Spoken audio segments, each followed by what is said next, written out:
Mel is the desert's de-clutter expert and founder of Decluttering Spaces.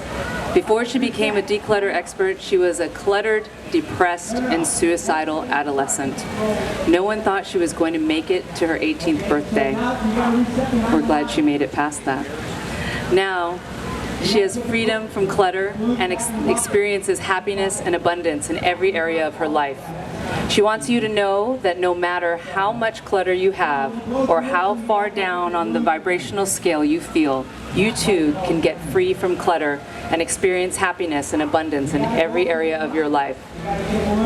Mel is your wake-up call in a world where many falsely claims that addressing the physical clutter alone is enough. It's not. And that you can get free from clutter if you just follow a schedule and stick to it. Isn't that something we all need to do? Is really learn to stick to it. Although she does believe that a regular schedule is helpful, once you've addressed the root of the clutter, you can also move on. Now, she shares the truth about being a woman who overcame her struggles with clutter and depression, as well as the very best strategies for organizing and getting organized without feeling overwhelmed and losing yourself in the process. When she shares her experience and ideas in her newsletters, on social media, on stage, and in sessions with her private clients, please welcome to the stage today at our education station here at Healthy Life Fest, Mel Robertson, founder of De-Clutter Spaces. Decluttering Spaces. Let's decluttering. Thank you, Jay. Thank you so much. Wow. Pleasure to be here. Thank you, Jay and John Harwood. What an amazing event we're having here at the first annual Healthy Life Festival. So let's give it up for Jay and John Harwood for this amazing first annual event. Thank you so much. What a great connection I have with Jay meeting her. I was actually on the set of Hoarders where I met her.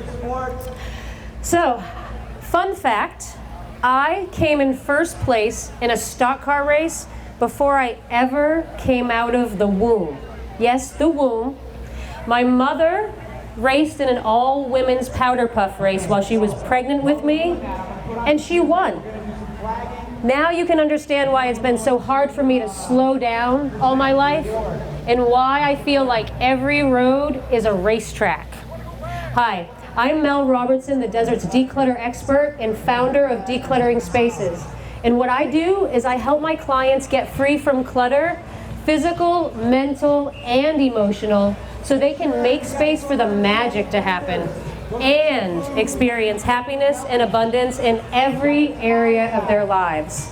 My background is in mindfulness, which you just heard from Alfred Ricci, yoga, and various energy healing modalities. I learned progressive muscle relaxation at 14 years old and could relax my entire body with just my mind alone. At 18 years old, I took John Kabat-Zinn's mindfulness-based stress reduction program. And then I thought I was interested in energy healing, so I took my first of many energy healing trainings, Reiki Level 1. Then I thought I was going to be a yoga teacher. Then I went on to take yoga teacher training in my early 20s and wanted to further my energy healing education by taking Theta Levels 1 and 2 in my early 30s. But I also got to spend 8.5 years running a furniture delivery and installation company where I got to play Tetris with furniture in a 10,000 square foot warehouse. So this little thing right here, bench pressing, sofas, sideboards, and all that fun stuff. So let me ask you all a question. How many of you already know that it's your birthright to be happy and abundant in every area of your life? Fantastic. Well, I thought it was my birthright to be cluttered, miserable, and depressed for the rest of mine. I honestly cannot remember a time growing up where I wasn't depressed and I didn't have clutter all over the place. But what I did not realize at the time is that the outside is a mirror of the inside.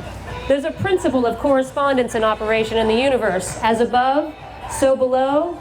Well, as within, so without. Because on the inside, I was littered with clutter.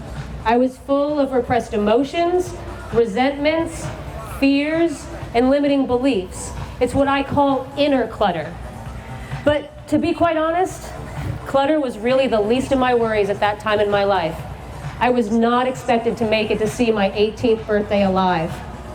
I went through a lot of trauma and loss growing up, and by the age of 15, I experienced what I consider to be the dark night of my soul, which was losing my older brother to suicide, being the one to discover his lifeless body, and in the same moment, inheriting all of his belongings. So at 15 years old, I had to figure out what to do with all his stuff and what I wanted to keep and what I didn't want to keep. Way overwhelming. As you can imagine, my life spiraled out of control. I was kicked out of high school for being a danger to myself and others, and required to get intensive therapy before I could return. At 15, I spent the next year and a half of my life living in a residential treatment center for adolescents. Sounds horrible. But that, unbeknownst to me, is where my life would radically change, because it was there that I was introduced to yoga and mindfulness. And in the small amount of time we have here, what yoga and mindfulness taught me really in a nutshell was how to come home and be present for all of that inner clutter. And as a result of being willing to be present for all of it, something totally unexpected happened in my life. I actually got organized from the inside out by accident. What I mean by that is, as I became willing to bring my presence to my life, it was that presence alone that started to make the space inside. And because I was making space inside, the outside had to match. As within, so without. And gradually, over a period of about 12 years, I eventually got so decluttered that all I owned were 3 pieces of furniture, a small amount of clothing, and a few boxes of personal belongings, which included books and office supplies, which are my favorite things. I had let everything else go. But there was something else that happened as a result of being willing to bring my presence to my life. What I found was the more space I created, the more happiness and abundance I was able to access in my life. There was a direct correlation. For example, I was working at a job I was completely miserable at. I was able to quit that job to work another job for half the hours, making twice the pay. Fast forward just 2 weeks after starting that job, I received a $50,000 check in the mail. What did I do with that $50,000 check? Well, of course, I took the next 6 months off to figure out what I wanted to be when I grew up, right? Well, quick disclaimer, I never did grow up, but I did figure out what I wanted to be. And it was during that 6 months that I created De-Cluttering Spaces. Now, De-Cluttering Spaces is about creating the space for the magic to happen in your life. When you have the courage and the willingness to bring your presence to your life, all kinds of amazing things start to happen for you. Take my very first client, Laura. We've been working together for 6 years. First 4 years, only working on the physical clutter, sometimes spending 4 hours on 1 or 2 boxes of paper. Fast forward 4 years, she joins my combined coaching organizing program. And shortly after starting the program, her temporary contract job that was always subject to layoff, and she was laid off twice in the first 4 years we worked together, became permanent. And with that permanent position came substantial salary increase and some really cool employee benefits, including access to a health coach and a fresh fruit basket in the office every week. Who doesn't want that employer? 1 year after joining the combined program, she tells me, I don't think I need you to come to my house anymore. Now this is someone who it took 4 hours to get through 1 or 2 boxes of paper, and she doesn't need me to come to her house anymore? Yes, I'm super stoked about that. Then she paid for all of 2019 in full. That was 2 6-month coaching contracts she paid for. And now that we're at the end of 2019, she told me about a month ago that she's ready to graduate. So my very first client of 6 years at the end of this year will be graduating, and I cannot tell you how excited and thrilled I am for her. Now, what I want to share with you today is the culmination of everything that I learned as the result of gradually getting through my own clutter little by little. This is something as a result of me doing the work. This isn't some system I created out of thin air. This is what I've done on myself. And so what I want to share with you today is a simple step-by-step process that's designed to take the stress and overwhelm out of getting organized. Who wants to learn more? All right. So what I want to share with you today is what I call the 7 steps to manage, overwhelm, and organize any space. Now, we have a very limited amount of time together today, and I can't go into each step in a lot of detail. So at the end of this talk, you can come over to my booth and I can share with you another way that you can get access to the 7 steps. I have a blueprint you can download online on my website, www.decluttering.spaces.com, and you can get 3 hours for $99 with me today if you come over to my booth. So, the 7 steps to manage, overwhelm, and organize any space are: first, preparation; second, like with like; third, fresh start; fourth, decision time; 5, homeward bound; 6, finish loose ends; and 7, form the habit. Now, step 1 is preparation.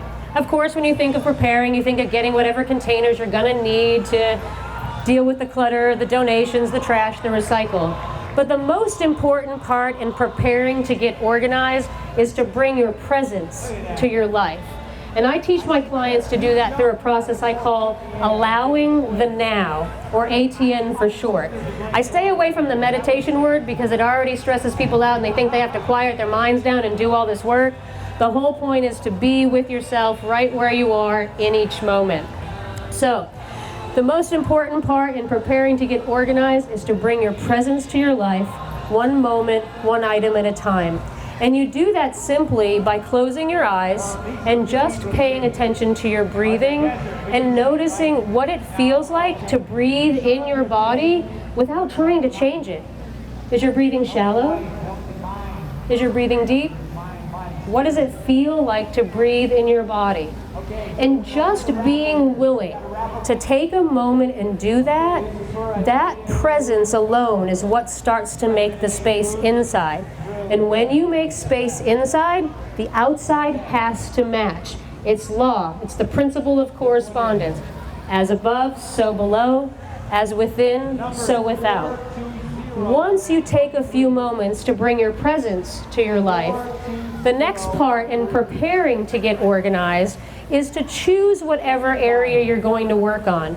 So the first thing I want to say here is don't start with the closet, and don't start with the garage, and don't start with the pantry.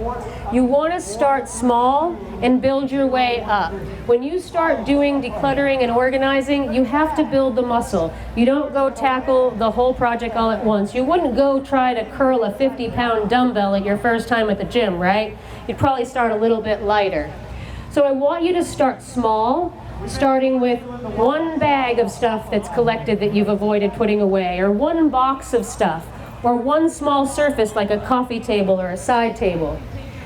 Once you've decided what area you're going to work on, then you can gather anything that you're going to need. Your containers for trash, recycle, and donate. You may need something for shredding, but what I also want you to get now is something to clean whatever area you're going to be working on. So if you've moved a box off the floor that's been there for a long time, get the vacuum so you can vacuum it up after. If it's a surface you're clearing off, make sure you have something to wipe it down when you're done, okay? Now we've prepared to get organized, we've brought our attention to our lives, we've chosen what we're going to work on, and we've gathered whatever we've needed. Now the fun begins. Now we're ready. What we're going to do first is a process called like with like, step 2. And it's just like it sounds. The whole idea is to sort things into general categories so that it's in an orderly fashion in front of you. The tendency for most people is to take the bag, the box, or the drawer and dump it out in a pile all in front of you. I highly recommend you don't do that. That just makes you feel more overwhelmed and stressed in the process. So what you're actually going to do is take items out one at a time or multiple of the same item at a time. So if you have a bunch of paper clips, grab all the paper clips. A bunch of pieces of paper, grab all the paper. But you want to sort into general categories. Sometimes it's helpful to think about what room something belongs into. So stuff for the office in this pile, stuff for the kitchen in this pile, stuff for the bedroom in this pile, and so on. Once you get it sorted into general categories, don't worry if you need to further sort it. That can happen later. The whole idea is to get everything pulled out in an orderly fashion first, so that once you do, you have an empty space and then you have everything organized out in front of you. And if from this point forward you needed to take a break, all you would need to do is contain each pile in its own bag or box and come back later, and you wouldn't have to throw it all back, making it worse than it was when you first started. So you want to pull everything out, sort it all out into general categories in front of you. And once you've done that, now you have it all out in front of you. Now you can really see what you have. It's a lot easier to make decisions about things when you can see what you have in front of you. If you had this huge pile of stuff in front of you and you took one pen but you didn't know how many other pens you have, it's a lot harder to make the decision whether you're going to let it go or not. But if you got 20 in a pile, it's a lot easier to let go of some, okay? So continue sorting till you have everything done in front of you. Then once you've done that, it's time for a fresh start. And all that really is first it's cleaning whatever area you're working on. But the reason why I have this step here is the hardest part about the decluttering and organization process is actually making decisions. We just had to make a decision about what item something belonged to, a category it belonged to. That's a decision that can be really challenging for some people. So I like to take a break between that step and the next step, decision time, because that's when you really have to decide whether you're going to keep it or you're going to let it go. So just take a minute to clean whatever you're working on, have a little mental break between the sorting process and where the fun really begins. Once you've done that, you're ready to move on to decision time, which is step 4. Now, in front of you, you have all these categories. You can either start with the smallest and work your way up to the largest. But if that smallest category happens to be something that you can't make decisions about very easily, move on to the next category. You want to either start with what's easier or what's smallest and work your way up and build those muscles. So what you're going to do here is you're going to take one item at a time. I know it sounds tedious, but you do have to bring your presence to your life and look at everything. So one item at a time, you're going to pick it up, and it's going to be simple like this. Does it stay or does it go? If you're keeping it, set it down. If you're letting it go, then is it trash, recycle, donate, shred, whatever the category is from there. But one decision at a time, one item at a time, one category at a time. Finish one category before moving on to the next. And you continue that process until you've gotten through all the categories. Now, one thing I didn't say about the sorting process, the like with like, is the most important part about that is you're not making any decisions. The only exception is if something is a piece of trash, you can throw it away, but you don't want to decide whether you're keeping something or letting it go during the sorting process. That will happen later, okay? So, continuing to take one item at a time and deciding whether it stays or it goes, finishing every pile. Once you do, you're going to be so shocked because you will have let go of 30 to 60% without even trying. That's not even the hard stuff. It will just shrink because you were willing to bring your presence to it and look at it. I was just working with a client the other day, and we did the sorting process, and she's like, all I want to do right now is go put it all away. I don't even want to look at it. I'm not going to let go of anything. I'm like, okay, I know you feel that way. Well, we're going to look at it anyway. By the time we were done, she let go of over 50% of what was there, and she didn't think she was going to. So the most important part is bring your presence to each item, look at it, and make a decision, and you will shrink it 30 to 60% without effort. Now, our favorite part is putting things away. Step 5, homeward bound. Now that you have 30 to 60% less stuff than you started with, now it's time to put it all away. When you're going to put stuff away, like always, my suggestion is to start small and start with what's easy. So things that are in front of you that you already know where they go, Put those items away first. Then come back to the items that you're not so sure about. Now, when you're thinking about putting those items away, the whole idea is to keep like with like items with like items, what you use them for. So for me, a rubber spatula would go to the kitchen, but an artist would want it with their art supplies. So it really depends on what you use the item for and when you're thinking about how you use it. Now, you read magazines, you see the articles, there's tons of how-tos and what you should do and how you should sort things and how you should do this. But the truth of the matter is all organization comes down to your personal preference. It has to work for you. It has to be a system that works or you won't use it. So you create the system for you that works and you put the items away where they work for you. So when you're putting something away, the other things to think about is how often you have to access the item and whether you want to put it away further away in the back or more towards the front. But you also want to make it easy to take out and easy to put away, or you won't use it and you won't put it away. Okay? Once you've put everything away, now it's time to finish the loose ends, step 6. And all that is of course taking out the trash and the recycle and any shredding. But the key here is to get rid of the donation items. Do not leave those hanging around the house for you to go pick through later. If you can't take them to donation today, get them somewhere outside of your house, maybe in the garage where you have not the tendency to pick at them, and make sure you call a company to come schedule a pickup. There's lots of nonprofits out there that will come pick up, Angel View, Revivals, all kinds of nonprofits that will pick up your donations for you. And once you've finished all those loose ends, you have now successfully decluttered an area in your life. So congratulations to you, you're successful. Now you can build on that and start with another small bag, another small box, and gradually grow until you feel comfortable taking on the pantry or the garage or your closet. Now all that's left is step 7, and that is to form the habit. And we all know it takes 21 days to form a habit.